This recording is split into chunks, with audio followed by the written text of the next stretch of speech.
One news daily में आपका स्वागत है।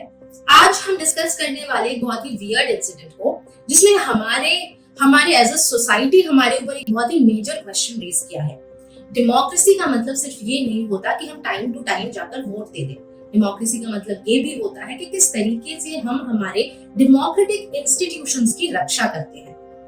अभी कल ही सुप्रीम कोर्ट के अंदर एक बहुत ही वियर्ड इंसिडेंट होता है। राकेश किशोर नाम के एक एडवोकेट, वो हमारे chief justice of India B R. Gavai ji के ऊपर उन्होंने जूता फेंका और उन्होंने स्लोगन्स लगाना शुरू किया कि सनातन धर्म का अपमान हम नहीं सहेंगे। अब समझना ये जरूरी है कि ऐसा हुआ क्यों। कुछ टाइम पहले सुप्रीम कोर्ट में एक केस आया था खजुराहो मध्य प्रदेश से, जवारी टेम्पल से रिलेटेड, जिसमें एक विष्णु जी की टूटी हुई प्रतिमा थी एंड पेटिशनर्स ने ये कहा था कि सुप्रीम कोर्ट अपनी तरफ से ये एक ऑर्डर दे कि इस जो ये मूर्ति है इसको रिकंस्ट्रक्ट किया जाए।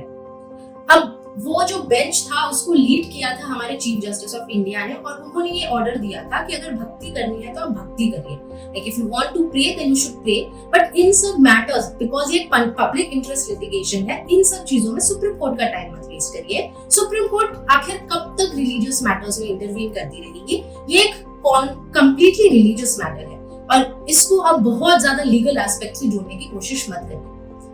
Now, this incident, this order was not taken well by many of the Hindu people, और ऐसा जो राकेश किशोर जी हैं जो कि एडवोकेट हैं, उनका मानना था, उनका कहना था कि वो रात भर सो नहीं पाए थे। ये जो ऑर्डर था उनके लिए इतना डिस्टर्बिंग था क्योंकि उनको लगा था कि ये उन पर हमला है, ये उनके धर्म पर हमला है। लेकिन एज अ सोसाइटी हमारे लिए सोचने की बात ये है कि एक लॉयर जो कि सुप्रीम कोर्ट का ऑफिसर भी है, इज अ लीगल ऑफिसर, उसने ऐसा स्टेप लिया। उसने अपने एथिक्स, अपनी मोरालिटी, अपना प्रोफेशनल एथिक्स सब दांव पर लगाया just because of religion, just because a statement given by the chief justice of India did not fall according to his opinions.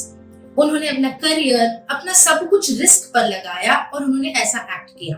तो ये एज अ सोसाइटी भी हमारे ऊपर बहुत बड़ा क्वेश्चन रेज करता है कि रिलीजन के नाम पर हम कुछ भी करने को तैयार हो जाते हैं, हम कोई भी कदम, कोई भी स्टेप लेने को तैयार हो जाते हैं, and there is no demarcation कब तक हम ऐसे ही बिहेव करते रहेंगे। क्योंकि चीफ जस्टिस पर जो अटैक हुआ है वो किसी व्यक्ति पर अटैक नहीं हुआ है। ऐसा नहीं कह सकते कि सिर्फ चीफ जस्टिस पर अटैक हुआ है।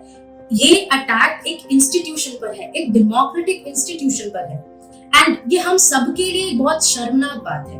For the entire race, for the entire Indian community ये बहुत ही शर्मनाक बात है।